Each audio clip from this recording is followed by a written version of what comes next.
ሰላም ጤና ይስጥልኝ እንደምን አመሻችኋል የተከበራችሁ ተመልካቾቻችን በዛሬው ዕለት ቃለ መድረክ ዝግጅታችን በቅርቡ የወያኔን ስርዓት ተቃውመው ወደ ኤርትራ ከመጡት የኢትዮጵያ ወታደሮች ከሆኑት ጋራ ከአንዱ ጋር ያደረግነው ቃለ መድረክ ይሆናል በመጀመሪያ ራሱን በማስተዋወቅ የነበረበትን ትውልድና አሃዱ በመግለጽ ይጀምራል አብረን እንከታተለው መልካም ቆይታ ጥሩ ማንነቴ የተመስገን ገብረ ሚካኤል ደስታ ባላለው ትውልድ ሀገር የትግራይ ክልል ሆኖ ማዕከላዊ ዞን አድዋ ወረዳ ገጠር አድዋ ማለት ነው ልዩ ቦታው ያሃ አውናፍጼ የሚባለው ነው የተወለድኩት ልጅ ያደኩበት ሀገር ከዛ ያው ወደ ወያኔ የተቀላቀልኩት በ74 ዓመተ ምህረት ነው አሁን የነበርኩበት ክፍለ ጦር ማነው ኮር 108ኛ ኮር 20ኛ ክፍለ ጦር 4ኛ ሬጂሜንት 4ኛ ሻምበል ሶስተኛ ጋንታ ምክትል አዛዥ ሆኜ ነው የነበርኩ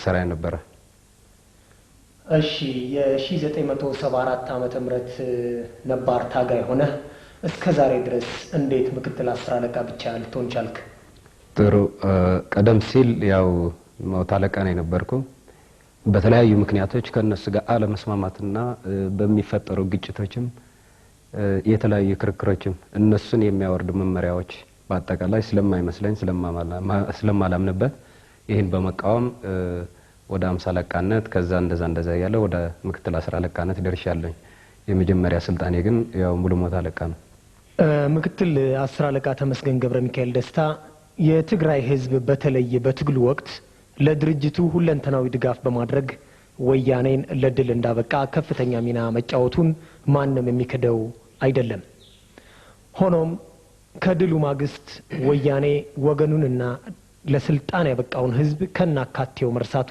ለምን ይመስልሃል ጥሩ እዚህ ላይ የትግራይ ህዝብ ያው እንዳልከው ከትግል ከህይወት መስዋዕት ጀምሮ እስከ ንብረቱ ጉልበቱ በአጠቃላይ ለትግሉ ያላበረከተው ነገር የለም የቆሰሉትን የሞቱትን በመቅበር የቆሰሉት በመሸከም ያለውን ጎመንም ቢሆን ጨፍጥጦ እንግዲህ በመስጠት ከልጆቹ መንጋጋ ቀምቶ ለራሱ ጾም ያደረ ለድርጅቱ ሲያጎለብት ይሆነኛል ይጠቅመኛል የሚል ከነበረው ዓላማ አንፃር ማለት ነው ይሄንን አሁን ባሁን ያለው ሰዓት እንግዲህ ድርጅቱ እንደ ድርጅት መጠን ሳይሆን እንደ ዲሞክራሲያዊ ድርጅት ሳይሆን ዲሞክራሲያዊ በሆነ አመለካከትና መመሪያ ስለሚመራ የግድ ህዝቡን ሊረሳ ይችላል ምክንያቱም ቅድም እንዳልኩት ማያይጄ ምንድነው ለራሱ ጥቅም ብቻ የሚያስቀድም ድርጅት ነው ህዝቡ ተንከባክቦ እዚህ አድርሶኛልና ይሄንን እንካ ይሄን ብላ ይሄን ጠጣ አይደለም ያው እኔ ቅድሚያ ልብላ እኔ ቅድሚያ ልጠጣ እኔ ቅድሚያ ደህና ኑር የሚል አመለካከት ያላቸው መሪዎች ስለሆነ ባህሪያቸው በመሰረቱ የተጻፈውና የተመሰረተበት ዓላማ ወደ ጎን ትቶ ሌላ ዓላማ ስለያዘ ህዝቡን ሊረሳ ይችላል ጥሩ የትግራይ ህዝብ ስልጣን ላይ ካለው ስርዓት ይበልጥ ተጠቃሚ ነው የሚለውን ያንዳንድ ወገኖች አባባል እንዴት ተመለከተዋለህ ጥሩ እዚህ ላይ እኔ እንደሚመስለኝ በርግጥ የትግራይ ህዝብ የትግሉ ጀማሪ ነው መስራች ነው በር ከፋች ነው በዚህ ማንንም ይክደው አይደለም ከሚገመተው በላይ መስዋዕትነት ከፍለዋል ለትግሉም በር ፈር አስይዘዋል በዚህ ምናልባት ጥቅም ላይ ስንመጣ ጥቅሙ እንግዲህ የትግራይ ህዝብ አሁን ያገኘው ጥቅም የለም ህክምና ብንልም ሌላ ግልጋሎቶች ብንልም ከውሃ ጀምረ ከንጹህ መጠጥ ጀምረ አሁን ከጉድጓድ እንግዲህ ቆፈረው ራሱ ገበሬው ወይም ካለው ከአካባቢ ሆረየ የሚባል አሁን በግብርና እንትን የሚቆፈር ከዚህ የሚጠቀም ህዝብ ነው ሌላ በምግብ ደረጃ ሄደንም የምግብ እጦት ያለባት ሀገር ናት በአሁኑ ሰዓት በእንስሳ እርባታ ሄደንም ከብቶቹ ራሳቸው ተዘግተው ከቤት ገለባ ገዝተም ቢሆን እንግዲህ ከታም ተታዋላቸዋል አይገባኝም ነገር ግን ያለውን መመሪያ በትግራይ ደረጃ ማለት ነው ሌሎች አካባቢዎች ክልል 3 ስንሄዳው ለምሳሌ ከብት የራሳቸው ማሳላቸው ግጦሽ የሚባል በእኛ አካባቢ ስንሄድ ግን ያለችው ሜዳም ደንናት ያለችው ተራራም ደንናት ስለዚህ ያለው አማራጭ ያለን እርባታም ሆነ ምንም ሆነ በሙሉ መዝጋት አለበት የሚል አቋም ነው ያለው እርዳታ ላይ ስንመጣም አሁን ሰርቶ መመገብ የሚባል ነገር አለ ይሄንን እንግዲህ አፈርና ውሃ ጥበቃ ነው ሲገድብ ይውላል ያንንም በሚገባ ከላቡ አንፃር የሚመጣጠን ክፍያ የሚያገኝ አይደለም። ያለችውን 2 ወር ከሰራ 15 ኪሎ ነው እንግዲህ ለአንድ ሰው ማለት ነው። 2 ወር ያህል ለፍቶ 15 ኪሎ በዛ ላይ አፈር እየቆፈረ ነው። ባፈሩ የሚተኑ ነገሮችም ለበሽታ ነው የሚዳርጉት። ለዛ ለታመመውን በሽታም በቂ ሕክምናም አያገኝም። ስለዚህ የትግራይ ህዝብ ተጠቃሚ አይደለም። እንደዛ የሚሉ ሰዎችም በአመላካከት ደረጃ የተሳሳተ ነው። ምክንያቱም ባለስልጣኖች ይጠቀማሉ አንድ ነገር የሁላችንን አቋም ነው። እንደ ህዝብ መጠን ጭቁኑ ህዝብ ድሃው ህዝብ በታች ያለ ህዝብ ግን ከስልጣኑ ጋር ተጋሪም አይደለም። ከስልጣኑ ተጋሪ ስላልሆነ የባለስልጣኖችን የሚያገኙ ጥቅም የትግራይ ህዝብ ያገኘዋል ማለት እንደ ስተት ነው። እንደ ህዝብ መጠን አያገኝም። እዚህ ላይ ሌሎችም እንደዛ አይነት አመለካከት ካላቸው ማስተካከል ይገባቸዋል የሚል ግምት ስላለኝ ነው። ጥሩ። ምክትል አስር አለቃ ተመስገን ገብረ ሚካኤል ደስታ፣ አሁን ደግሞ ስለ ወቅታዊ የፖለቲካ ትኩሳት የሆነው ስለ ምርጫው ባለፈው ግንቦት ወር በተካሄደው ምርጫ ወያኔ በተለይ በትግራይ ከ90% በላይ አብላጫ ድምጽ አገኘው ነው የሚለው። በዚህ ጉዳይ ላይ ያለ አስተያየት እንዴት ነው? በምርጫው ዙሪያ ጥሩ። ምርጫው ላይ ስንመለከት እንግዲህ በትግራይ አካባቢ በገጠሮች በተለይ ሌላ ተቃዋሚ የለም። ያለ ተቃዋሚና ያለ ዋናው ሆኖ የሚቀርበው ራሱ ነው ድርጅት ነው። በዛ አንፃር ስናየው እንግዲህ 90% ድል አግኝቻለሁ ማለቱ 90% አይደለም። በዜሮም ደረጃ ስታየው እንግዲህ ማንኛውንም ህዝብ ለምርጫ እንዲወጣ በታጣቂዎች እየተጎሰጎሰ ነው የወጣ እየተቀሰቀሰ። ዲሞክራሲያዊ ምርጫ ከሆነ እንግዲህ ህዝቡ ራሱን የሚፈልገው መንግስት የራሱን እድል በራሱ የመወሰን መብት አለው ይመስለኛል። ይህንን መብት ግን አይደለም አሁን የተጠቀመው ህዝብ። ምክንያቱም ታጣቂዎች አሉ ማልሻዎች እየጎሰጎሰ አጠቃላይ በህዝቡ በግዳጅ እንዲወጣ ነው የተደረገ። በግዳጅ ወጥቶም ወደ ፈለክበት መምረጥም አትችልም። ሌላ ተቃዋሚ ስለሌለ ያለችው አንድ ምልክት የኢህአዴግ ምልክት ብቻ ናት። ወይ በአካባቢው የተወለደው የትግራይ የዛች የወረዳዋ ወይም የጣቢያዋ ተወላጅ የሆነ ግን በክልል ደረጃ የሚሰራ ለክልል ምክር ቤት ወይም ለፌደራል የሚወዳደር ሰው ነው የሚያቀርቡለት። ይሄን ደግሞ ይሄን እከሌ ከሱ ጋር እንኳን ቂም ቢኖራችሁ ድርጅቱ ስለሆነ ወደቀም አልወደቀም የልጆቻችን ደም እንደገና ተመልሶ ሌላ ደም ሊፈስ ነው እነዚህ ተቃዋሚዎች። ስለዚህ የግድ ወደዳችሁም ጠላችሁም ኢህአዴግ መመረጥ አለበት፣ ህወሓት መመረጥ አለበት። ህወሓት ካልተመረጠ ትግራይ ህዝብ እንደ ትግራይ መጠን አጠቃላይ መሬቷንም ህዝቧንም የሚያጠፉ ድርጅቶች ናቸው።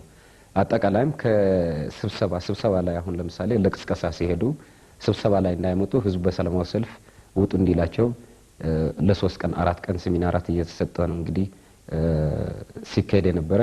በዛ አንፃር ስናየው እነዛ ሰዎች የተወዳደሩ ሰዎችም ኢህአዴግ ነው ራሱ ምርጫ ቦርዱም ምኑም አጠቃላይ ከታች እስከ ላይ ያለው መዋቅር ኢህአዴግ ራሱ ያዋቀረው ነው እና በየትኛው አገባብ ነው እንግዲህ ኢህአዴግ 90% ድል አግኝቻለሁ ብሎ ሊናገርበት የሚችል? ምክንያቱም አይገባኝም። አቱም ህጋዊነቱ የጠበቀም አይደለም።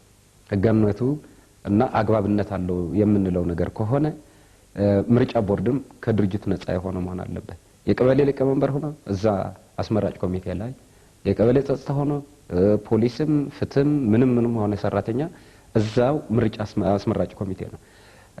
እኔ እንዲያውም በምርጫ ደረጃ አሁን እንሄድ አንድ 70 ምናምን አዛውንት ናቸው። እኚህ ሽማግሌ ከገዳም ነው እንግዲህ አምጥቶ እንዲመርጥ ያደረጋቸው። ስለ ፖለቲካ የሚያውቁት ነገር የለም ስለ ሃይማኖትና ስለ ቤተ ክርስቲያን ካልሆነ በስተቀር። እኚህ ሰውዬ የመጡበት ምክንያት ለምንድን ነው?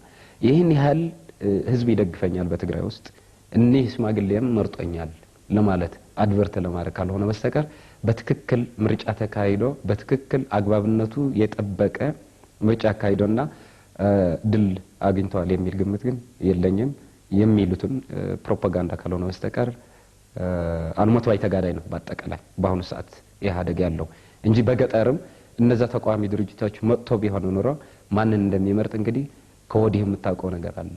ምክንያቱም አንዳንዶቹ አሁን አንመረጥም ብሎ የታሰሩ ሰዎችም አሉ፣ ካርድም የወሰዱ በተለያየ ሁኔታ አዲስ አበባ ቆይቶ የመጣ ጋዛ አጎት ያለ ለምሳሌ ቄስ ለበሽታ ነው የሄደ እንግዲህ በዛን ሰዓት ካርድ አልወሰደም ታሞ ነው የሄደ። እዚህ የሚታከምበት ሲያጣ ቤተሰብ አሉት እዛ ሊታከም ሄደ። ለምን ካርድ አልወሰድክም ተብሎ ወደ 16 ነው ምናምን 16 ቀን ከባብ ታስረዋል። አሁን እንግዲህ በዋስ ነው የወጣው እሱ 2000 ዋስ ይህንን ስታየው ምንድነው እንደዛ እያደረገ ትክክለኛ ምርጫ አካሂዳለሁ ብሎ የሚናገርበት መንገድ ያለም አይመስለኝም። ትክክለኛም አይደለም። በዛ እሱ በሚለውም ድልም አላገኘም። ጥሩ። ምርጫው ከመካሄዱ በፊት ሰራዊቱ የምርጫው ውጤት ምን እንዲሆን ነበር የጠበቀው? ከምርጫው በኋላስ በሰራዊቱ መሀል ያለው አጠቃላይ ሁኔታ ምን ይመስላል? ጥሩ። ሰራዊት ላይ ያለ ስሜት መጀመሪያ ደረጃ በወጋገን ጋዜጣ እንግዲህ ሰራዊት እንዲመርጥ የበላይ አለቆች በሙሉ ቅስቀሳ ሲያደርጉበት ነበር። በጋዜጣም ተጽፏል። በወጋገን ጋዜጣ ማለት ወጋገን ጋዜጣ እንግዲህ የመከላከያ ጋዜጣ ነው። በሰራዊቱ የሚታተም ነው። እዛ ውስጥ ለሰራዊት ብቻ ነው የሚታደለው። በዛን ወቅት እንግዲህ ሰራዊቱ የፈለገውን ድርጅት እንደ ኢትዮጵያው መጠን በዜግነቱ የዜግነት መብት አለውና መምረጥ አለበት ነው የተባለ።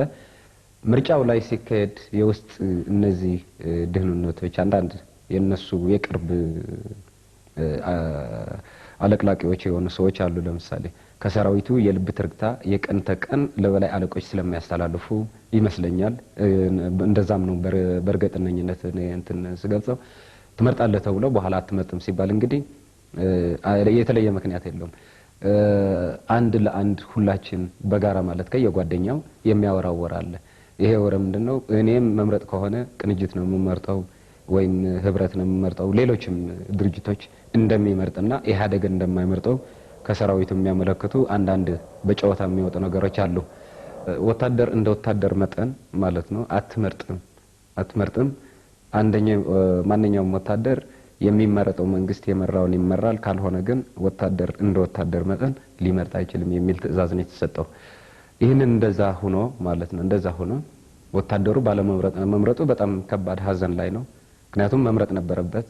እመርጣለሁ ብለም ጉጉት ስለነበረው ያን ጉጉት ከሽፋል። እንግዲህ ይሄን ከከሸፈ ወዲያ እዚህ ጎን ለጎን ግን ወታደሩን አትመርጥም ተብሏል። ለምሳሌ ወታደሩን አትመርጥም ከተባለ በበላይ ያለ ኮሎኔልም ሆነ ሌሎችም ባለስልጣናት ወታደር ናቸው። በድርጅት ውስጥ የሚሰበሰቡ በድርጅት ውስጥ ጉባኤ ሲካሄድም ኮንፈረንስ ላይም የሚጠሩ በልዩ ግብዣ የሚጠሩበት ምክንያት አይኖርም።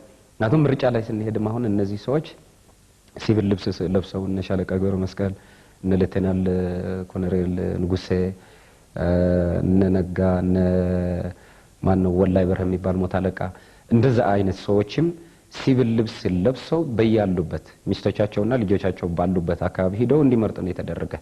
ይህን ስንል ምንድነው እንግዲህ እነሱም ወታደር ናቸው። ወታደር ከሆኑ ለምንድን ነው እነሱ የመረጡበት የሚል ምክንያት አንድ ፍትሃው ማለት ጸረ ዲሞክራሲ መሆኑን አንድ ነገር ያመለክታል። መምረጥ ካለበት ሰራዊቱን አጠቃላይ መምረጥ ያለበት እነዚህ የተለዩ ታማኝ የሱ ካድሬዎች ወይም የድርጅት አባላት ተብሎ በተለየ ምክንያት ምርጫ ላይ እንዲሳተፉ ተደርጓል። እኔ ለራሴ እንደ ወታደር መጠን በትውልድ ሀገሬ ነው ያለች እንግዲህ የኛ ክፍለ ጦር ምርጫ ካርድ አልወሰድኩም። መምረጥም አይገባኝም ለሁሉ ስለሆነ ህጉም አንደኛ እስረኛ ነኝ። እስረኛ ይመርጣል የሚል ህግ ያለ አይመስለኝም። በዓለም ህግም የተከለከለ ነው። እስረኛ የራሱን ወንጀል እስኪጣራ ድረስ እንግዲህ መምረጥም መመረጥም የለበትም፣ የታገደ ነው። ይህንን በመጣስ እኔ ያንድ የሞተ ገብረ አረጋይ ማን ነው የሚባል አላውቀውም። ሰውየው በቅርብ ነው የሞተ። ምርጫ ካርድ ወስዶ ሙተዋል። ያ ሰውዬ በህይወት የለም። የሱን ምርጫ ካርድ ይዘ ትመርጣለህ የሚል መመሪያን የተሰጠኝ ለዛም ለምርጫው እንዲመርጥ እንግዲህ ለ9 ወር ያህል ደሞዝ የተቋረጠብኝ ሰውዬ 50 ብር ለኪስ ተብሎ ተሰጠኝ። ወደ ከተማ ሲሄድ ማለት ነው። ያ50 ብር ለምንድን ነው ስላቸው አይ ከተማ እየሄድክ ስለሆነ ለሲጋራ ለምናምን ይሆናል በሚል ሰበብ እንግዲህ ያው ለፖለቲካውን ማስፈጸሚያ የሚውል ይመስለኛል። ያ50 ብር ደግሞ የግድኔም ተቀብየም ተጨበታለሁ በዛን ሰዓት ማለት ነው።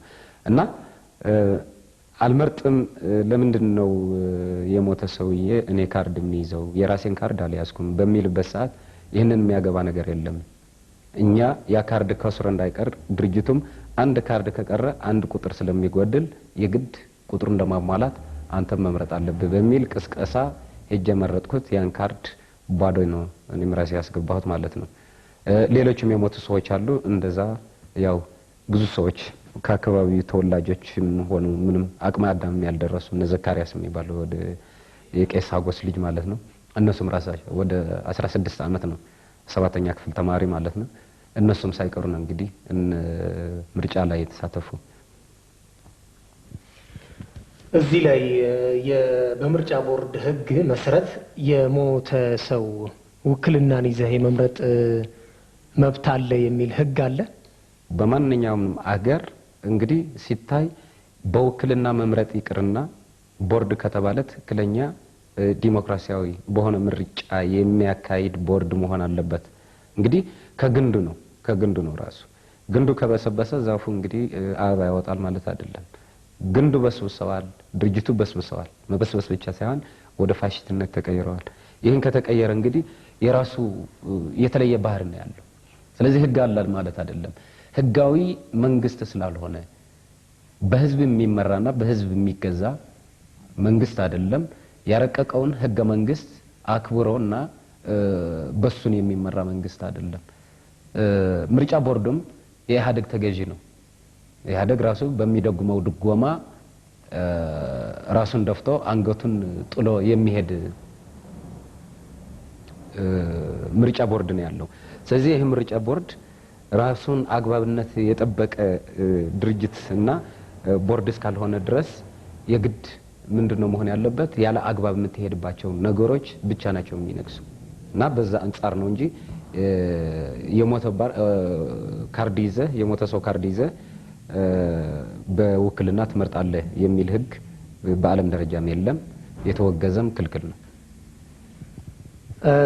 ምክትል አስር አለቃ ተመስገን ገብረ ሚካኤል ደስታ አሁንም ከምርጫው ዙሪያ ሳንወጣ በቅርቡ በተካሄደው ምርጫ የህዝብ ተቃውሞ በተለይም በአዲስ አበባ ዩኒቨርሲቲ ተማሪዎች የህዝብ ተቃውሞ ተካሂዷል። በዚህ ተቃውሞም የወያኔ የጸጥታ ኃይሎች ከ37 በላይ የሚደርሱ እንደተገደሉና በመቶዎች የሚቆጠሩ ዜጎች ደግሞ በጽኑ እንደቆሰሉ ይነገራል። በዚህ ጉዳይ ላይ በዚህ ዙሪያ ላይ የመከላከያ ሰራዊቱ አባል ምን አይነት ስሜት ተሰማው?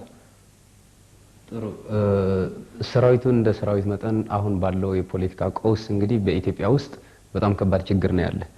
እንዳልነው የረሃብ ችግር አለ። ይህንን ሳይበቃውም የፖለቲካ ቀውስም አለ።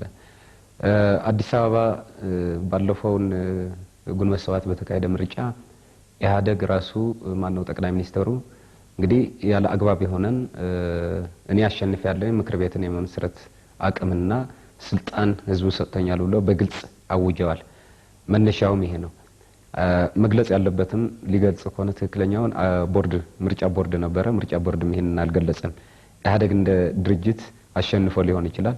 ማሸነፉ የሚያውቀው ያ ቦርድ ተብሎ እንደጋን ዝም ብሎ እንስራ ለስዕል የተቀመጠ ቦርድ ነው መግለጽም ያለበት። በዚህ አንፃር ስናየው ቦርድም አልገለጸም። በተከታትሎም ሰላማዊ ሰልፍም ይሁን ከቤት ውጭ ለሚደረጉ ማንኛውም ስብሰባዎች በህግ የተከለከሉ መሆናቸውን አስከትሎም ለዚህ የሚቆጣጠር በ3 እዝ የተቋቋመ ተጠሪነቱ ለጠቅላይ ሚኒስትር የሆነ ልዩ እዞችና ኃይል አዲስ አበባ ውስጥ ገብቶ እንዳለም በይፋ ራሱ በማስ ሚዲያ ገልጸዋል መለስ። ይህን በገለጸበት ማግስትም ተማሪዎቹ የተገለጸውን አለአግባብና ትክክለኛ አለመሆኑን በማመን እነሱም ሰላማዊ ሰልፍ መጀመሪያ የረሃብ አድማ ያደረጉ ቀጥሎም ሰላማዊ ሰልፍ ላይ ወጥተዋል። ሰላማዊ ሰልፍ ላይ አሁን 36 ይባላል። ግን እኔ ለራሴ እዛ የኔ ትንሽ ወንድም ተማሪ አለ 3ኛ ዓመት አካባቢ ይመስለኛል። ያ ልጅ ራሱ ደህንነቱን ስልክ ደውለን ስንጠይቀው ምንድነው ያለ? እኔ ደህና ነኝ ነው ያለ። ያው ግን ውጭ መውጣት አልችልም ግቢ ውስጥ ነኝ። ነገር ግን የሞቱ ሰዎች ስንጠይቀው በጣም ወደ 46 አካባቢ የሞተ ሰው እንዳለ ነው የገለጸልኝ። ይህንን የሞት እልቂት ሲታይ ምንድነው እንግዲህ ሰራዊቱ ለሞት በደስታ የሚቀበልም አይደለም። የራሱ ልጆች፣ የራሱ ቤተሰቦች፣ የራሱ ወንድሞች እህቶች የሚማሩበት ካምፓስ ነው ያ ካምፓስ። እዛ ካምፓስ ውስጥ ደግሞ ብዙ ሰው እንግዲህ አልቀዋል። በማለቁም ትልቅ ሀዘን ነው ሰራዊቱ የሚሰማው። አሁን ቅስቀሳ ሲደረግለትም ህገ መንግስት መብት ስላለ እነዚህ ጠቅላይ ሚኒስትሩ ባዘዙት መሰረት ካዘዙት ውጪ የሚሄድ ህዝብ ካለ ሰላማዊ ሰልፍ ስለታገደ የህገ መንግስት ማስከበሪያ አንተ ስለሆንክ የግድ እርምጃ መውሰድ አለብህ እየተባለ ነጋጠባን እንግዲህ ቅስቀሳ የሚደረግለት በዛ ባድካሚ ስልጣና ምንም ሲታይ እንግዲህ ተጨማሪ ቅዳሜና እሁድ እንኳን እረፍት የነበረ አሁን ቅዳሜና እሁድ እረፍት የለም። ይሄንን ምንድነው ህዝብ እንዲጨፈጭፍና ህዝብ እንዲገል ነው። እዚህ ላይ እንግዲህ ሰራዊቱ አፍ አውጥቶ አይን አውጥቶ እኔ አልጨፈጭፍም የሚል አቋም ባይኖረው በስሜት ደረጃ ስትሄድ ለመመሪያው የሚቀበል ሰራዊትም አይደለም። ካለው ምንድነው እኔ ከህዝቡ ነው የወጣ ነው። ከህዝቡ ከወጣን ምርጫ መምረጥ አልቻልንም። መምረጥ ካልቻልን ደግሞ እኛ መርጦ ራሱ አያስፈልገኝም ላለ ህዝብ እኛ አንጨፈጭፍም፣ አንመታም፣ አናስርም የሚልም አንዳንድ ሰዎችም አሉ። እነዛም እንግዲህ እስር ላይ እንዳሉም እኔ ያውቃለሁ ማለት ነው። እንደዛ ያሉ ሰዎች እነ ማስረሻ ዓለሚ የሚባል አንድ አማራ ተወላጅ አለ እናየናቸው እንደዛም አሉ ነው ከስራቸው ታግዶ ዝም ብለው እንግዲህ ደሞዝም የለም ቀለብ በጀት እየሰጣቸው የሚኖር። ስለዚህ ህዝቡ ሳይ እንትኑ ሰራዊቱ የህዝቡን ትርክታና ስሜት እየጠበቀ የሚሄድ ሰራዊት እንጂ ከህዝቡ ተለይቶ ለብቻውን ተመልሶ ለህዝብ የሚጨፈጭፍ የሚፈልግ ሰዎች ማነው ወታደርም አይደለም በአሁኑ ሰዓት ያለው። ምክንያቱም ከራሱ ጥቅም አንፃር ሲታይ ስላልመረጠም ስሜቱንም እዛ ላይ ስለተንጠለጠለ። ምክትል 10 አለቃ ተመስገን ገብረ ሚካኤል ደስታ፣ አሁን ደግሞ ወደ ሌላ ጥያቄ ልውሰድህና የሰራዊቱን አጠቃላይ የኑሮ ሁኔታ ብትገልጽልኝ። ጥሩ። ሰራዊቱ በአሁኑ ሰዓት ያለው የኑሮ ደረጃ ሲታይ መንግስት እንደ መንግስት እንግዲህ ባጀት 2017 ለምግብ ይመድባል። ያ ምግብ በራሱ በሰራዊቱ ወይም ባሉ የቅርብ መጋቢ 50 አለቃ ምናምን ግዢ የሚከናወን አይደለም። ጨረታ አውጥተናል ይላሉ። ያ ጨረታ እንግዲህ እነሱ በሚፈልጉትና ለነሱ አገልጋይ ተገዢ የሆነ ሰው ግዢውን ይፈጸማል። ለምሳሌ ስጋ በ3 ቀን ይባላል። ያ ስጋ በ3 ቀን ቀርቶ በ2 ሳምንት 2 ጊዜ የማይመጣበት ሰዓትም አለ። የዞረ ባጀት ይባላል። የዞረ ባጀት እንግዲህ መንግስት የመደበውን የቀጣይ ወር ያለ ወደ ቀጣይ ወር ማስገባት አንድ ችግር። ሌላ ህክምና ላይ በሚመለከትም ህክምና ትታመማለ፣ ሪፈር ትባላለ። ሪፈር ሄደ ገንዘብ ካለ አዲስ አበባ ወይም መቀሌ ሄደ ታከማለ። መድኃኒት የለንም ነው። አለበለዚያ ደግሞ ገንዘብ ካለ አሁን ወደ ሲቪል ህክምና ሄደ ታከምና በርሲት ያን ገንዘብ እንከፍልሃለን እየተባለ ነው። እንግዲህ ይሄን ራሱ ሁለተኛ ስሜት ነው። ሶስተኛ ምንድነው ኑሮው ላይ ስንመጣ ያ ሰራዊት መንግስት ራሱ መቻል ያለበት ነገሮች አሉ።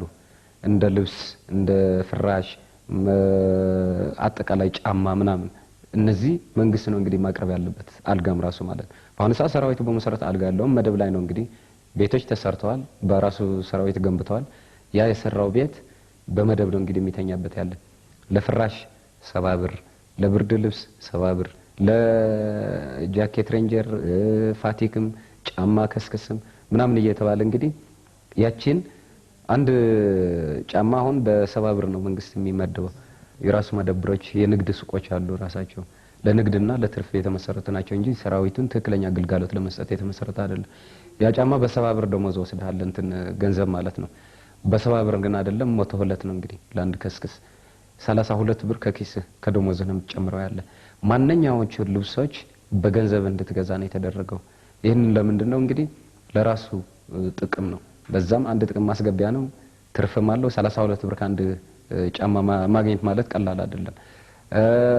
ኑሮው ላይ አሁን ስንሄድ አጠቃላይ የሚጠቀሙበት ከኃይል አማራር በላይ ያለው ነው እንግዲህ በአጠቃላይ እነሱ ለምሳሌ አበል እነሱ ለስራ ሲሄዱ አህያዎች ነበሩ። ለምሳሌ በመከላከያ በየምድቡ ማለት ነው ለዚህ ለጦርነት የተገዙ እነዛ አህያዎች ተሽጦ የተዋለ ቢባል 180 ምናምን ሺህ በእኛ ማለት ነው በየኛ ክፍለ ጦር ሌተናል ንጉስ ምንድነው ያለ ለመኮንኖች ስብሰባ አውለነዋል። ለመኮንኖቹ አበል ውለዋል ነው ያለው። እንግዲህ ለምንድን ነው እንደዛ የተደረገው ቢባል መንግስት ባጀት ስላልመደበ ያንን ቀይረን ለቴሌቪዥንም ገዝተንበታል፣ ለፍሪጅም ገዝተንበታል፣ ለሰራዊትም ራሱ ለመኮንኖች ስለሚመሩ እነዛ መኮንኖች የግድ ከዛ አበል መጠቀም ስላሉባቸው እዛ ላይ ስለዚህ አንድ ወታደር ለሪፖርት ተብሎ እንኳን ሲላክ ማለት ነው 10 ብር ናት ለአድዋ የምትሰጠው። ምክንያቱም በአሁኑ ሰዓት መጋናኛ ስለሌለ ሻለቃ ብቻ ነው። ያ ሻለቃ ላይ ያለውም አብዛኛው በደብዳቤ ነው የሚጠቀመው። ለዛ ተብሎ በሚላክ አንድ ተራ ወታደር እንግዲህ አበል የሚባል ነገር የለውም። እነሱ ህክምና ታመምን ቢሉ ፓትሮል ይላካል። በስነ ስርዓት ፓትሮል ተልኮ ወይም ኮብራ ወይም ፓትሮል ይመጣል፣ ወደሚፈልጉበት ህክምና ይካሄዳል። እዛ ላይ ሰራዊቱ በዚህኛው ግፍ ብቻ አይደለም፣ ይህንን ራሱን የቻለ አንድ ስሜት አለው። ሁለተኛም ደግሞ እንግዲህ ማንኛውም ለአንተ ለአለቃህ ሰላምታ አልሰጠህምና 10 ቀን 5 ቀን እንደዛ መታሰር ይሄ ሻምበል አመራር ራሱ የሚያስር ማለት ነው ከሌላ ሰዓት ደርስ በሌላም መልክ አለ አሁን ቅዳሜና እሁድ በስተቀር ከሰኞ እስከ ሮብ ከሮብ እስከ ሐሙስ አርብ ያለውን የልብስ ቅያሬ ያለ አሁን ሬንጀር አድርገ ያንን ጉርድ ጫማ ለሱ የምታረግ ከሆነ ከከስክስ ውጭ ማለት ነው ለምንድን ነው በፎሌን ቆጠራ ላይ ይሄን ያላደረክ ተብለ እንግዲህ 10% ከደሞዝ ትቀጣለህ ወይም ያንድ 15 ቀን ደሞዝ ትከለከላለህ ስለዚህ ሰራዊቱ በአሁኑ ሰዓት በጣም ማህበራው ኑሮም አጠቃላይ የተቃወሰና ትክክለኛ እንደ ሰራዊት መጠን የሚኖር አይደለም ጥሩ ይቅርታ በመቀጠል ሊጠቀሱ የሚችሉ ይገባቸዋል የምትላቸው በሰራዊቱ ላይ የሚደርሱ ግፍና በደሎች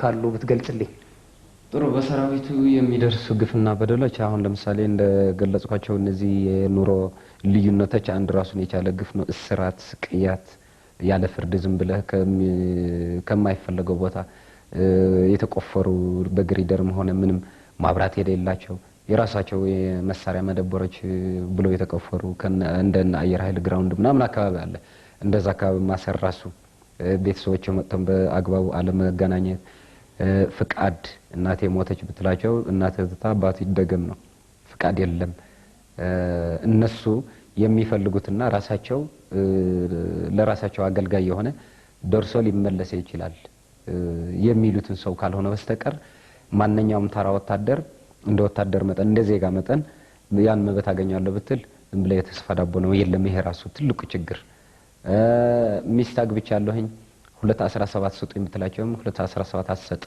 አይሰጥም ምክንያቱም ከራስ ከደሞዝ ስጣት ነው የሚባለው አንድ ወታደር ሚስት ካለው እንግዲህ በጽሁፍ ደረጃ ባጀትን ወስዶ በእጅ መጠቀም ይችላል ይላል በተግባር ላይ ስንመጣ ግን ይሄንን አይሰጥም ከደሞዝ ካለችው ደሞዝ ለልብስም ሆና ለምንም ሆና እንደገና ለሚስት መዛት ውላለች ሌላም ተጨማሪ ምንድነው አሁን ሰማዕታት ሐውልት አለ ባህር ዳርም መቀሌም አለ ሰርከስ ትግራይም አለ አልማ ሚሉትም አለ ማረትም አለ እነዚህ ድርጅቶች አሁን መዋጫው ከሰራዊት ይጠየቃል ይሄን አላዋጣም ያለ ይታሰራል 10 ቀን ነው እንግዲህ የሚታሰረው ወይ ከዛ በላይ ነው ከታሰርክ የ10 ቀኑም ወይም የ15 ቀኑ ደሞዝ አታገኝም እንደገና ካገኘሃት ደሞዝ ደግሞ 10% ትቀጣለህ አሁን ባለፈው የሰርከስ ቅስቀሳ ነበር ሰርከስ ትግራይ ማለት ነው ለሰርከስ ትግራይ 10 ብር በፍላጎት ቢሆን እንኳን ምናልባት ምንም አይደለም ከፈለክ ልታወጣ ይችላል ካልፈለክም ልትወጥ ይችላል እኔ አሁን ለምሳሌ ትግሬ ነኝ በትግሬነቴ ለምን ተናገሩኝ ማለት አልችልም ምክንያቱም ለትግራይ ጥቅም ይውላል አይውልም ሌላ ጉዳይ ነው ግን በትግሬነቴ 10 ብር አዋጣ ቢባል አልቀበለውም ማለት ይችላል ካልተቀበልኩ የሚደርሰኝን ቅጣት ያው ልቀበል ይችላል ሌሎች ያማራ የኦሮሞ የወላይታ የኮንሶ ከፋ ምናምን እንደዛ ወላይታ ጉራጌ እነዛም 10 ብር ግዴታ ማዋጣት አለባችሁ ተብሎ የበላይ እነሱ ካድሬዎች እንግዲህ በሚቀሰቅሱበት ሰዓት አንቀበልም አናዋጣም ያለ ሰው ያው ብዙ በሞቶዎች የሚቆጠር ሰው ነው እንግዲህ የታሰረው በዛን ምክንያት ከዛም የተነሳ ያው እንግዲህ ክዳቱንም ሌላውን የሚመጣ ያለው አቶም እነሱ እኔ አላዋጣም ካልኩ መብቴ ነው መብት አለ ይባላል ትክክለኛ ዲሞክራሲ ነው አይደለም ትክክለኛ ዲሞክራሲ አይደለም ትክክለኛ ዲሞክራሲ ከሆነ በፍላጎቴ ነው እንግዲህ ማዋጣት ያለብኝ እኔም እንኳን ሌላ ብሔረሰብ ቀርቶ እኔም ራሴ የትግራይ ተወላጅ ሆኜ አላዋጣም ካልኩ የሚያስገድደኝም ያለ አይመስለኝም ይሄንን ራሱ ሰራዊት ላይ ትልቅ ግፍ የሚደርስበት ነው ሌላ ደሞዝ ራሱ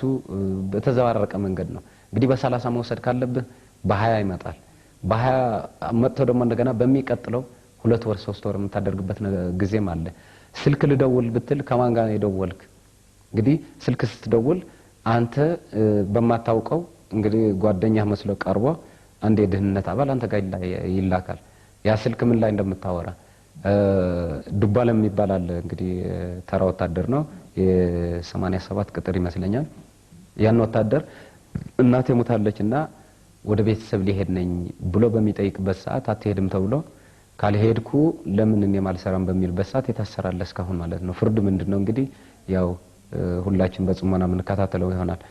ሌላ ፍርድ ይጠብቀዋል ብለን አንገምትም ከሞት ውጭ።